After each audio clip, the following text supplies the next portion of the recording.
Svētdienā, un es aicināšu Marku. Es padomāju, 3 lietas, labas lietas. Triloģija, kamēr Markus ir, vajag viņu eksploatēt. Esmu eksploatātors, kaut arī piedzimis pie proletariāta. Katrs proletariāts grib būt eksploatātors.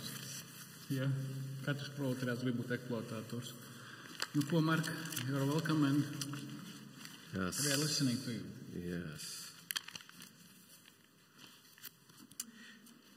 The scripture reading this afternoon is from Joshua chapter 5. Jozua 5. nodaļa, es nolasīšu. Tātad Jahve, jeb kungs, sagatavo Izraēlu svētajam karam.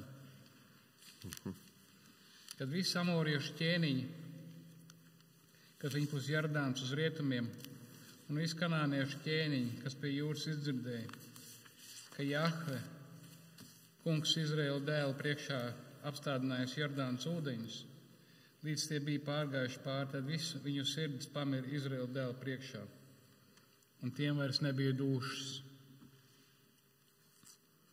Tolaik kungs, jeb Jahve, teica Jozuam, taisi akmens nažus un apgreiz Izraēla dēlus otrais. Un Jozua darināja akmens nažus un apgreiz Izraēla dēlus uz gribējas Aralotas.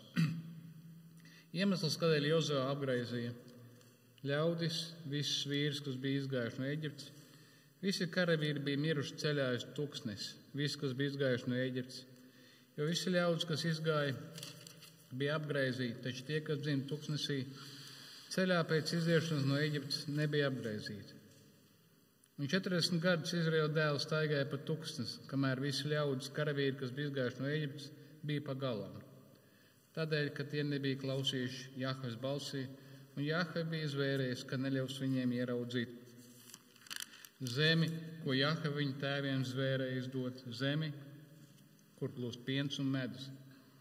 Bet viņa dēls viņš cēla to vietā, un tur Jozua apgraizīja, jo tie nebija apgraizīti ceļā, tie bija palikuši neapgraizīti. Kad ļaudis bija apgraizīti, tie palika uz vietas nometnē, kamēr atlaba. Un Jahve teica Jozuam, šodien es jums esmu novēlējis Eģiptes lāstu. Novēlis Eģiptes lāstu. To vietu viņi nosauc par Gilgālu. Tas ir līdz šai dienai. Izraēla dēli apmetās Gilgālā mēneša 14. dienā. Viņi Jerikas klejumos svinēja Pesahas svētkus. Nākamā rītā pēc Pesahas svētkiem viņi ēda tās zemes augļus, neraudzētās maizes un graudus. Tieši tajā dienā. Un nākamajā rītā, kad tie bija ēduši tās zemes augļus, izsīk manna, un Izraēla dēliem mannas vairs nebija. Un togad tie ēda Kanāna zemes augļus. Un notika, kad Jozua bija Jerikā, viņš skatījās un redzi, viņam pretī stāvēja kāds vīrs, un tam rokā bija izstiepts zobens. Jozua piegāja pie klāt un teica, vai tu esi mūsējais vai no pretiniekiem? Tas atbildēja, nē, es esmu Jahves pulku pavēlnieks. Jozua krita uz savu vaigu pie zemes un zemojās un teica viņam, ko mans kungs saka savam kalpam. Jahve pulku pavēlnieks teica Jozuam, Jahves kunga pavēlnieks teica Jozuam, no sandalis no savām kājām, jo vieta, kur tu stāvi, ir svēta. Un Jozua tā darīja, tas ir Dieva vārds, amen. Dear congregation of the Lord Jesus Christ, the crossing of the Jordan was an amazing event. Mīļā Kristus draudz, Jordānas pāriešana bija tiešām brīnumains notikums. Imagine thousands of people making their way through the dry riverbed to Canaan. Ieslēdziet savu iztēli, iedomājieties tūkstošiem cilvēku, pajūgu, lopu, bērnu, ratu, un visi iet pār pa upi. Some of these Israelites, now middle-aged, had been young children when Israel left the land of Egypt. Un daži no šiem izrēliešiem, kas tagad vidējā gaduma gāja cilvēki, bija mazi bērni, kad viņi izgāja no Eģiptes. But now they're seeing the crossing of a body of water again on dry ground because of the Lord's work.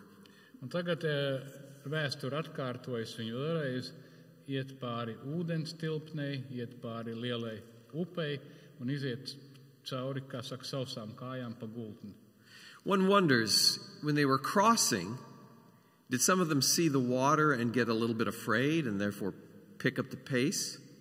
Un neapšaubām iedomājieties, ka jūs esat viņu vidū, jūs paskatieties uz vienu pusi un otru, jūs redzat, pēkšņi sastājās ūdens staps vairāk metru augstumā, varbūt kāds no jums izbīstās un sāk pielikt soli, sāk skriet kaut kur, sāk drūzmēties, ātrāk. Šinī brīdī ir, bet kas to zina, kas būs nākamajā brīdī? But the whole nation crossed. Women with children in arms, older people, children. Un visa tauta, gan veci ļaudis, gan sievietes ar maziem bērniem, viens uz pleca, viens rokās, gan karavīri, visi pārgāja pāri. I can imagine some of them, after the crossing, would have wanted to go on and let's attack Jericho right now. We can do it. Un es domāju, ka daudz pēc šī brīnumainā notikuma uzreiz gribēja turpināt ceļu un teikt, uzbruksim Jerikai, mēs tagad to varam skaties, kas notiek. But brothers and sisters, remember, Israel is the church. Bet brāļi un māsas atcerieties, Izraēla ir baznīca. Which means it is a holy people in a covenant relationship with the Lord. Ko tas nozīmē? Tas nozīmē, ka viņi ir svēti, atdalīti, nošķirti cilvēki Dievam caur derību. And even though Israel has crossed the Jordan, she now must be prepared for holy war. Un kaut arī viņi pārgāja pāri Jordānai tik brīnumainā kārtā, Izraēlam ir jābūt Izraēlim ir jābūt gatavam svētajam karam. Israel must be prepared through circumcision, through Passover, and by submitting to their commander, the Lord. Un, kā mēs zinām, šeit 3 lietas, kas ir arī jūsu biļetēnos, ir, ka tad jābūt viņiem sagatavotiem caur apgraizīšanu, caur Pesah svētku, ja paklausītu Pesah svētku svinēšanu un caur pakļaušanos savam vadītājam. So first, Israel must be prepared through circumcision, which was the sign of the covenant God gave to Abraham. Vispirms Izraēlam jābūt sagatavotam caur apgraizīšanu, jo tā ir derības zīme, ko Dievs Jahve iedeva Abrahamam. Now the text makes reference to 2 different groups. There's the group that we could call the Egyptian group, and there's the wilderness group. Un šī barā mēs varētu teikt, ir 2 grupas joprojām. Mēs varētu teikt eģiptiešu grupu, kas joprojām bija maz bērni iznāca no Eģiptes, un otra ir tūkstnešu grupa, kas piedzima jau tūkstnesī. The men of war who were 20 years old and older were Israelites that had experienced and seen the crossing of the Red Sea earlier. Un tie vīri, kas bija 20 gadu un vecāki, liela daļa no viņiem bija pieredzējuši Sarkanās jūras pāriešanu. So the Egyptian generation, the Egyptian group, they're all dead now, except for Caleb and Joshua. Eģiptiešu grupa visi gan izēja miruši, izņemot Kalebu. But they didn't see Red Sea crossing. You said the older one had seen it, the Red Sea, yeah. Bet tātad palikuši dzīvi no karotājiem tikai Kalebs un Jošua. But now that older group is dead. Un tagad šī vecākā grupa, kas redzēja, principā ir nomirusi. Why? Kāpēc?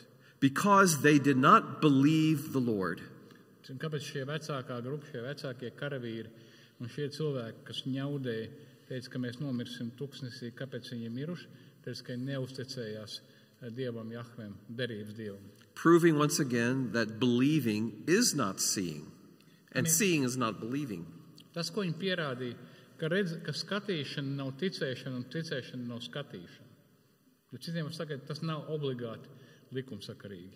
Because when the Lord said to Israel, keep going, and the spies went to spy out the land, 10 spies came back and gave a negative report. Jo tad, kad pirms ieiešanas iekšā tiek iesūtīti izlūki, burtiski, un 10 no izlūkiem teica, viņi deva negatīvu negatīvas ziņas, teica, mēs zaudēsim cilvēku lielu, mēs esam maziņi, cietokši neieņemam, nekur mēs neiesim. Only the spies Caleb and Joshua believed the Lord and said, we must go forward. Vienīgi Jozo un Kāleps teica, nē, mums jāuzticās kungam, ar viņu palīdzību mēs uzveiksim. Now that older generation, the Egyptian generation, had been circumcised in Egypt in order to celebrate Passover. Un vecākā paudze bija apgraizīta, kāpēc, lai varētu svinēt Pesahas svētkus. Bez apgraizīšanas nevar svinēt Pesahas svētkus. But the younger generation that had been born during the 40 years had not received circumcision. Bet jaunākā paudze, kas tātad piedzimušies 40 gados, nav apgraizīti. So they crossed the Jordan. They're on the west side. And now the Lord says, now all the Israelite men have to be circumcised. Un tad, kad viņi pārgāja pāri Jordānai, tad Dievs Jahve, Jeva kungs teica, tagad jums jātiek apgraizītiem. From a military point of view, this is absolute foolishness and madness. Bet no cilvēciskā, no militārā viedokļa, no reāla politika viedokļa, reālā dzīve tāda, ja, tā ir absolūts trakums, stulbums, kaut ko muļķīgāku izdomāt nevarēja. Imagine, Jericho is in front of them with its strong walls, and behind them is the Jordan River flooding again. They are now between two enemy or hostile things. Un tagad iedomājieties, no vienas puses viņi piespiest Jordānai, kur principā nevar pāriet. Otrā pusē ir Jērika ar karavīriem, naidīgiem, kas saprot, kas ir gatavi tagad cīnīties. If the Canaanites attack while we are recovering from that procedure, we'll be massacred. Kas notiek pēc operācijas? Jūs guļat, nekustaties, jums sāp. Ja kanānieši šī brīdī uzbruk? Calvin says in his comments on this, he said, this command to receive circumcision exposes Israel to certain death.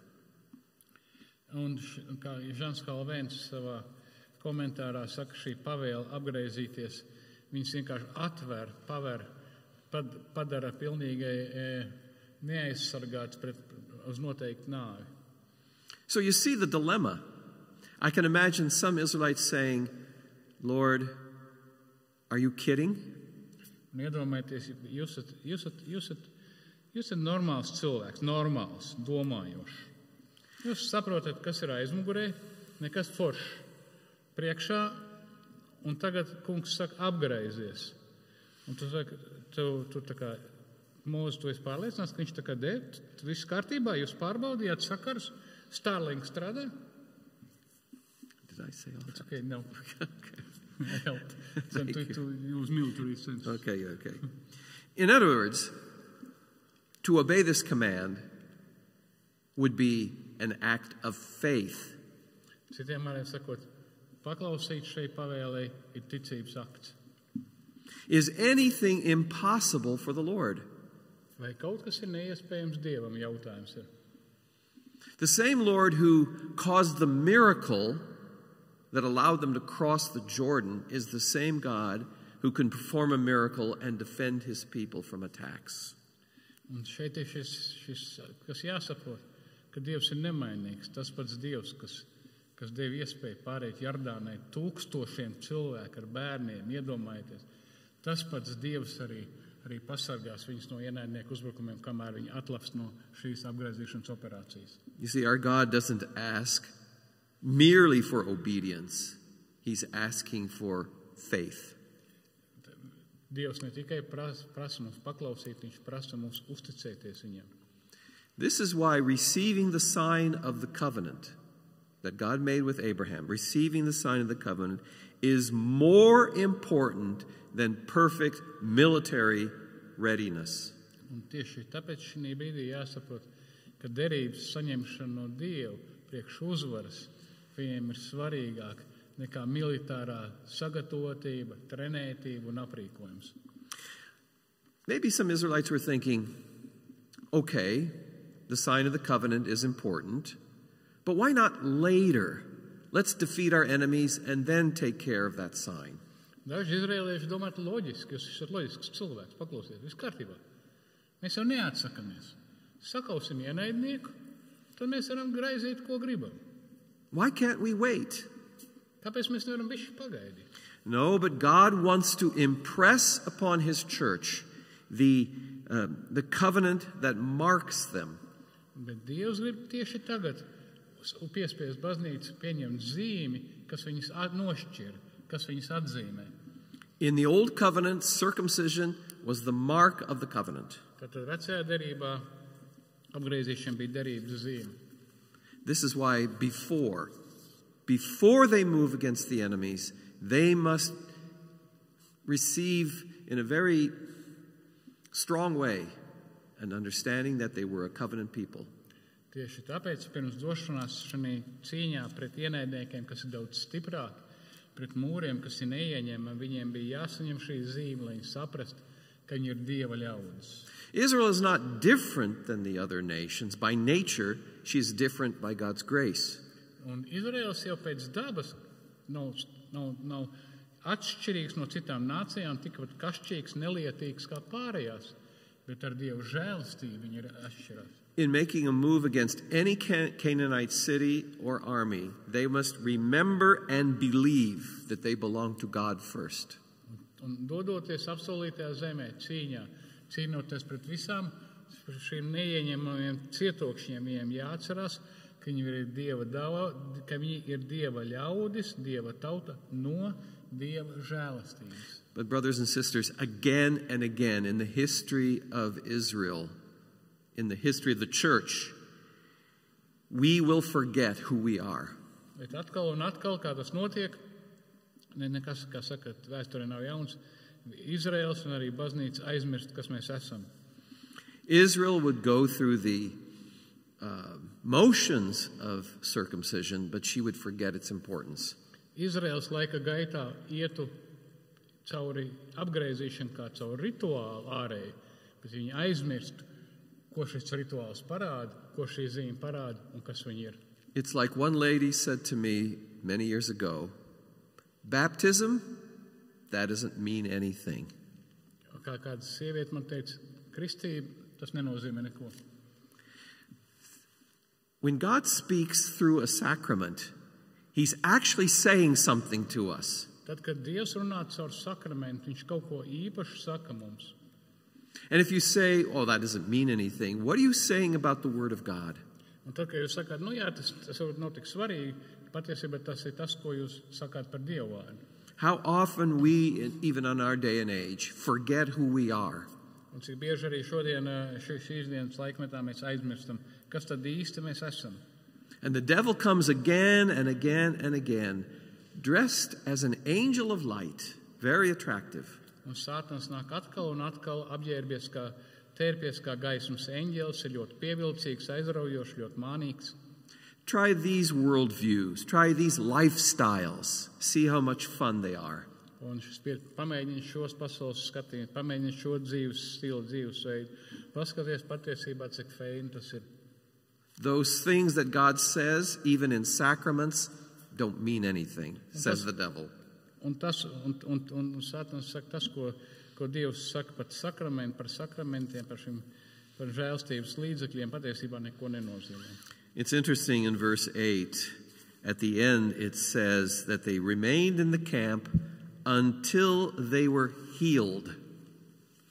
8. pantā lasām, ka viņi palika uz vietas nometnē līdz brīdim, kamēr atlaba, kamēr tika izdziedināti.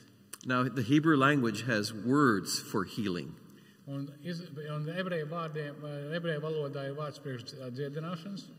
But that's not the words used here. Bet tas nav vārds, kas šeit ir lietots. In the original it says, they remained in the camp until they lived. Un oriģinālā ir teikts, viņi palika nometnē līdz tam brīdim, kad viņi sāka dzīvot. Because circumcision was the sign that an old way of life was dying and a new life was coming into reality. Jo apgriezīšana bija zīme par to, ka vecais dzīves ceļš mirst un jaunā dzīves ceļš sāk dzīvot, jaunā dzīvesveids sāk atdzīvoties dzīvot. And brothers and sisters, that is exactly what baptism signifies. Tieši tas arī, ko kristības mums parāda. Romans 6 Don't you know that we were baptized into Christ's death, into his death and resurrection, so that we might walk in newness of life? Kā mēs lasām Romiešu vēstulē 6. nodaļā, just a minute. Romans 6. Jā. Vai jūs nezināt, ka esam kristīti uz Jēzus Kristu, kristīti uz viņa nāvi? Mēs esam kristībā līdz ar viņa aprakt nāvē, tāpat kā Kristus, kas caur Tēva godību uzmodināts no mirušiem, arī mēs staigāt jaunā dzīvē. So God is preparing his people through circumcision, but secondly, he's preparing them through the Passover. Un otrkārt, viņš sagatavojas viņus caur Pesaha svētkiem. It was paiešanas svētkiem. that time of the year. Tas bija tas laiks, tas bija tas brīdis, kalendārais, kad tas bija jāsvin. Now remember, Israel loved the menu that they had in Egypt. Atcerieties, ka Izraēlam patika meniju, latviski ir ēdienkarte. Yeah. Ēdienkarte. Yeah. Diēta, ko viņi ēd Eģiptē. Egypt had tasty foods. Eģiptiešiem tiešām ir garšīga barība, garšīga ēdiena. But what did they get to eat in the wilderness? Ko viņi dabūja tuksnesī rīt? Manna. Mannu. 365 days a year, manna. 365, 366 dienas gadā. Manna. Once in a while, God would add quail if they wanted meat, but every day, manna. Varbūt kādreiz mēs dabūtu kādu putnu, kādu gaļu, bet pa lielam tā bija tikai manna. But Israel as a people are now older. Their diet has to change from the baby food of manna to something better. Bet tagad viņi ir vecāki un tagad kaut kas mainīsies. In fact, they're going to go into the land flowing with milk and honey. Jo patiesībā viņi ieies tagad zemē, ko kungs saka, kas plūk, kur pienus un medus plūst. Tas tāds izteiciens. Now, manna actually was a prophecy of milk and honey. Patiesībā manna bija savu veidu pravietojums par pienu un par medu. Now, the Bible describes manna as white, but it tasted, in the morning when you went out to see it, it was like a field covered with milk, white. Tātad manna, no rītiem viņi salasīja, atcerieties, kā ir rakstīts, uz zemes bija tā kā pārslas palikušas tādas, un tas bija balts kā piens un salds kā medus. But it tasted like honey. Jā, un garš bija kā medum. In other words, something of the land they were going to was already prophesied in the daily diet of manna. Un caur šo ēšanu notika savu veidu pravietošanu par to, kas viņus sagaida. But the Lord says in 5th book of Moses, Deuteronomy chapter 8, that manna was actually a food test. Bet 8. nodaļā 5. Mūzes grāmatā ir teikts, ka manna patiesībā bija pārbaudījums ar ēdienu. In other words, the Lord said, I wanted to test what was really in your heart, because man shall not live by bread alone, but by every word that proceeds from the mouth of the Lord. Caur to tika pārbaudīt cilvēki, jo es gribu pārbaudīt, kas ir jūsu sirdīs.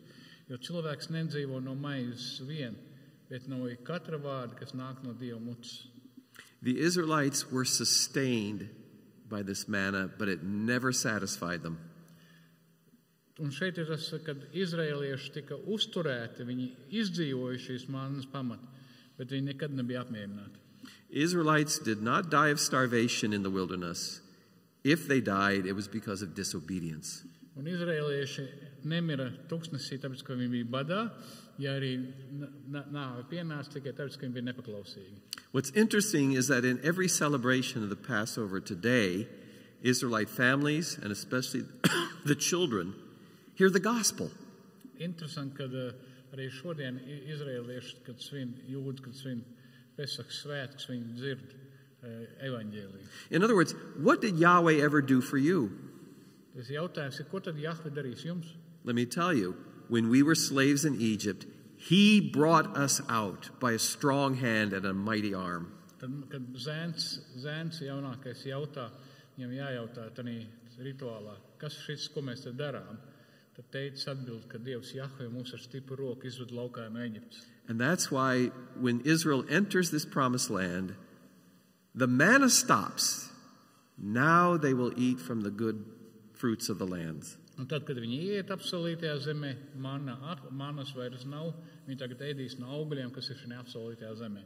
But every time they would celebrate the Passover from this point on, they would proclaim what the mighty things the Lord has done for them. Bet katru gadu, kad viņi svinēja Pesach, viņi sev atgādinās un sludinās, ko kungs ir izdarījis iepriekš. Viņiem, viņu tēviem. Something better has come for us, brothers and sisters. Bet kaut kas daudz labāks ir mums. In fact, in John 6, Jesus feeds thousands. Un Jāņa evaņģēlijā 6. nodaļā Jēzus pavaro 1000, vai ne? And the Israelites want to make Jesus king. Un izrēlieši grib viņu padarīt par ķēniņu, pareizi. In other words, we'll have another guy who can give us all the manna all the food we ever want. Mums tagad vajag viņu čičelt, tāpat kā mūs, kas mums tagad pabaros pa brīvu un viss varēs un nestrādāt. But Jesus says, your fathers ate manna in the wilderness, and they died. Bet Jēzus saka, jā, bet jūs tēvi ēda mannu maizi tuksnesī, bet viņi nomira visi.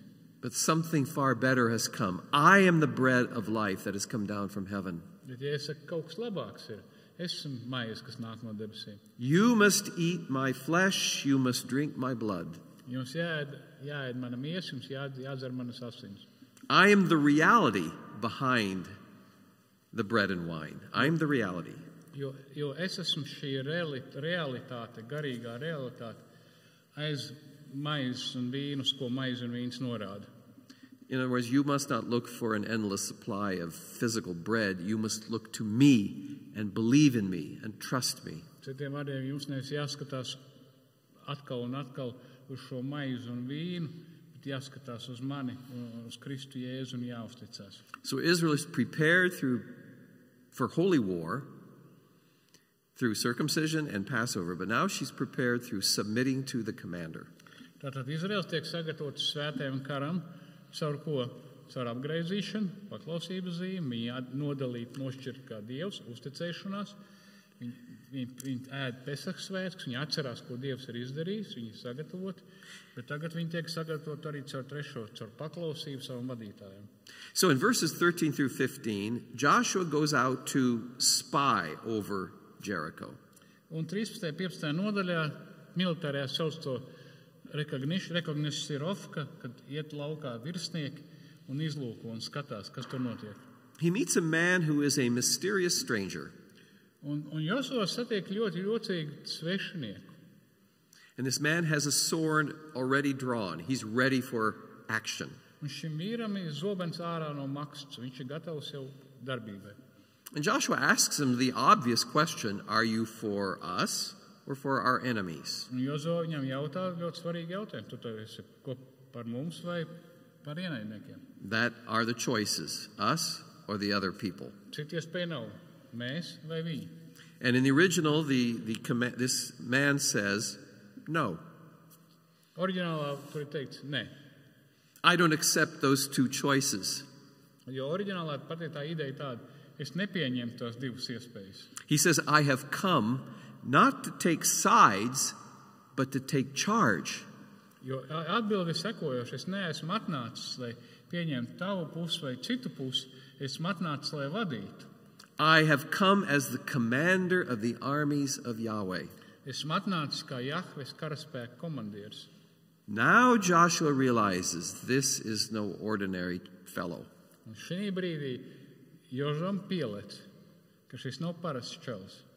He falls down in worship, and the man accepts that worship, suggesting he's divine. Tagad ir ļoti svarīgi jums, kad zinātājiem arī vecās derības.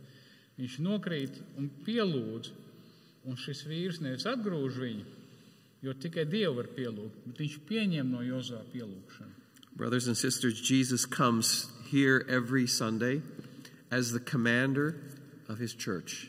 Un arī katru svētdienu Kristus īpašā veidā atnāk šeit kā savas baznīcas komandieris un virspavēlnieks. And he arms us, not with physical spears and swords, but he arms us through the preaching of his word. Un viņš mūs apbruņo un stiprina nevis ar laicīgiem ieročiem, bet ar savu vārdu sludināšanu He's preparing you for a kind of warfare that is so different than the world. Un viņš sagatavo jūs kara darbībai, kas ir pilnīgi atšķirība nekā kas šī brīdī notiek pasaulē. The world thinks true power lies with weapons. Jo pasaule domā, ja reāla politika domā, ka īstā vara ir caur ieročiem, caur raķetēm, caur habiem. Ja?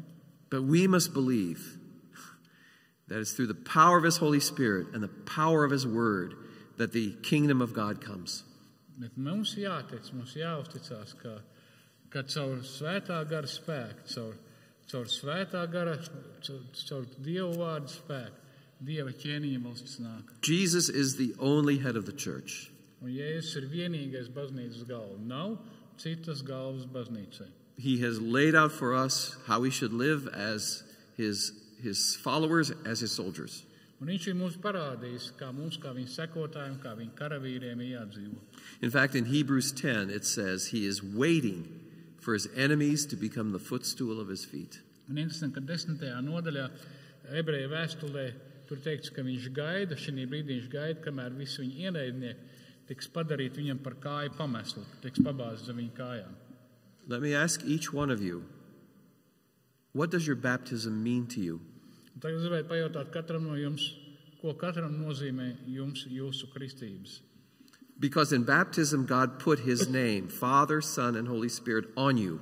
Jo caur kristībām, caur Dievu vārdu, caur kristībām, Dievs ulik savu vārdu, Tēvs, Dēls, Svētais Gars uz jums. God is saying to you, you are mine. He says yes to you. Un caur kristībām Dievs pateica tam, tu esi mans, viņš pateica tev, jā, tu man piedari. Don't ever say no to Him. Don't ever say, oh, it doesn't mean anything. Nekad nesaka viņam, nekad neatgrūdu viņam un nekad nesaka viņam, tas man neko nenozīmē. When we take the bread and receive the wine of the Lord's Supper, what does that mean to you? Kad mēs vakarēdienā ņemam maizi un ņemam vīnu, ko tas nozīmē jums? The sacraments are signs and seals of God's grace. They aren't magic. Sakramenti, žēlstības līdzekļi ir zīmes un zīmoks kaut kam, kas ir garīga realitāte. Tā nav maģija. But we are proclaiming the gospel of a crucified and risen Lord Jesus. Caur vakarēdienu tiek pasludināts krustā sistais un no trešā dienā augšām celtais un Dievam pa labu roku sēdošais Kristus Jēzus. Brothers and sisters, you are a holy people to the Lord.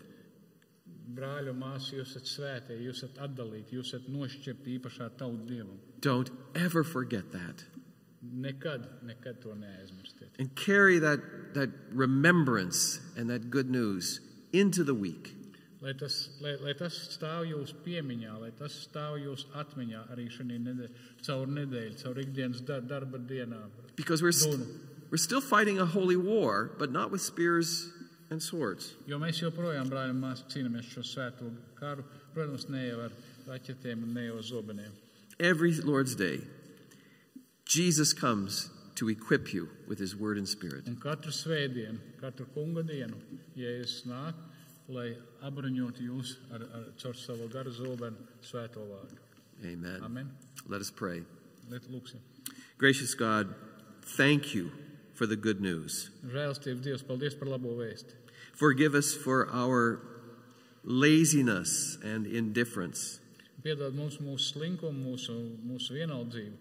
Forgive us when the holy things that belong to the gospel, that belong to the church, just don't mean anything to us. Piedod mums, ka šīs svētās lietas, kas pieder evaņģēlijiem un baznīcai, neko vairs nenozīmē mums. Lord, give us open ears and hearts to receive your good news. Dod mums atvērtas sirds, acis un ausis, lai mēs dzirdētu un redzētu tavu evaņģēliju. So wherever we go in this world, people see that we are citizens of a kingdom that will never pass away. Lai kuram mēs neiet, cilvēki redzētu, ka mēs esam Dieva ķēniņa valsts, kas nekad neies bojā pilsoņi. And we are spiritual soldiers, and with Christ we can never go down to defeat. Un ka mēs esam šie garīgie garā cīnītāji, un ka līdz ar Kristu mēs nekad nezaudēsim. Confirm us in this faith for Jesus' sake. Amen. Iestiprini mūs šajā ticībā Kristus vārdā. Amen. Amen. Amen. Būsiet mīļi gaidīt uz mūsu draudzes dievkalpojumiem svētdienās Lāčplēša ielā 37.